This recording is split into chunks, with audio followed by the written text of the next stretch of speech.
आखिर वो क्या वजह थी जिसकी वजह से श्री कृष्ण भगवान का विवाह उनकी प्रेम संगिनी राधा जी के साथ ना होकर रुक्मणी जी के साथ होता है। आप सब लोगों ने राधा जी और कृष्णा जी के प्रेम प्रसंग के बारे में खूब देखा होगा, खूब सुना होगा, लेकिन वो क्या वजह थी जिसके चलते राधा जी और कृष्ण भगवान की शादी नहीं हो पाई थी? उनकी शादी रुक्मणी जी से क्यों हुई थी? आप में से बहुत कम लोग ये बात जानते हैं कि आखिर रुक्मणी जी थी कौन और कृष्ण भगवान का उनके साथ विवाह कैसे हुआ और राधा जी के साथ ना होकर रुक्मणी जी के साथ क्यों हुआ। तो आइए इस बात पे गौर करते हैं, वीडियो पूरी देखिएगा।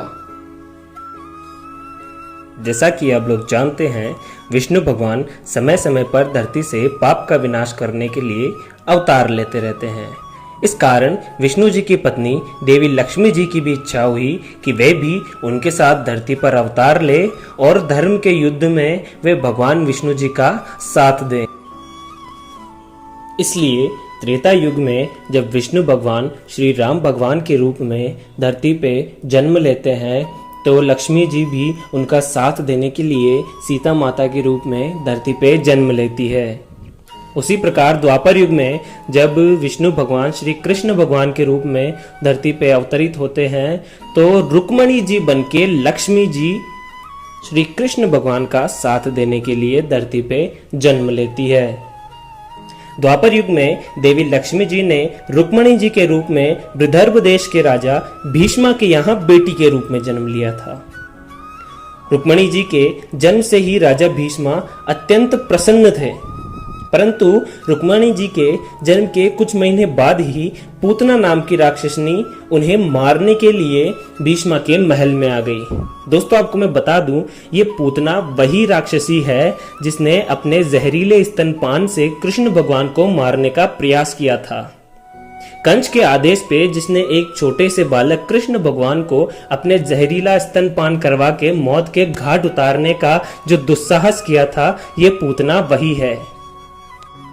परंतु कृष्ण भगवान को स्तनपान कराते समय कृष्ण भगवान ने इनके प्राण ही चूस लिए थे, इनकी मृत्यु हो गई थी।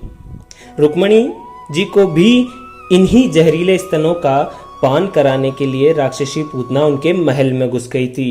राक्षसी पूतना ने अपने उन्हीं स्तनों का पान कराने के लिए रुक्मणी जी को भी कोशिश की थी, लेकिन वह स्तनपान नहीं करा पाई। काफी असफल प्रयास किए। कुछ समय तक जब सभी प्रयास असफल हुए तो धीरे धीरे महल में लोग आने लगे।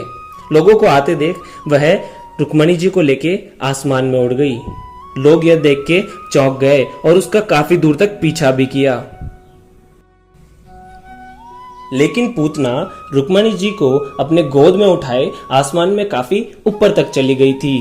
लोगों को वह दिखना बंद हो गई थी, इसलिए लोगों ने रुक्मणी जी के जीवित रहने की आस छोड़ दी थी। उधर पूतना के चंगुल से स्वयं को बचाने के लिए रुक्मणी जी, जो कि लक्ष्मी भगवान का रूप थी, वह अपने वजन को बढ़ाना शुरू कर देती है।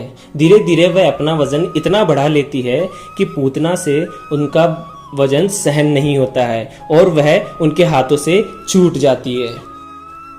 आसमान से गिरकर एक सरोवर में कमल पर विराजमान हो जाती है। पूतना के कारण विदर्भ देश की राजकुमारी बरसाने के पास एक गांव में सरोवर में आ गिरी थी। उसी समय बरसाने के एक निवासी वृषभान उनकी पत्नी कृत देवी के साथ उस सरोवर के किनारे से गुजर रहे थे। उनकी नजर उस बच्ची पर पड़ी जो कि एक सरोवर में कमल के पुष्प पे विराजमान थी। वृषभान जी और कृति देवी उस बच्ची को अपने साथ ले जाते हैं और उनका नाम राधा रख देते हैं। जी हाँ दोस्तों, ये राधा जी वही है जिनका श्री कृष्ण भगवान के साथ प्रेम संबंध या रासलीला अपन सुनते आए हैं। जब वृषभान जी उनका नाम राधा जी रख देते हैं, उसके कुछ समय बाद ही उनकी श्री कृष्ण भगवान से मुलाकात होती है।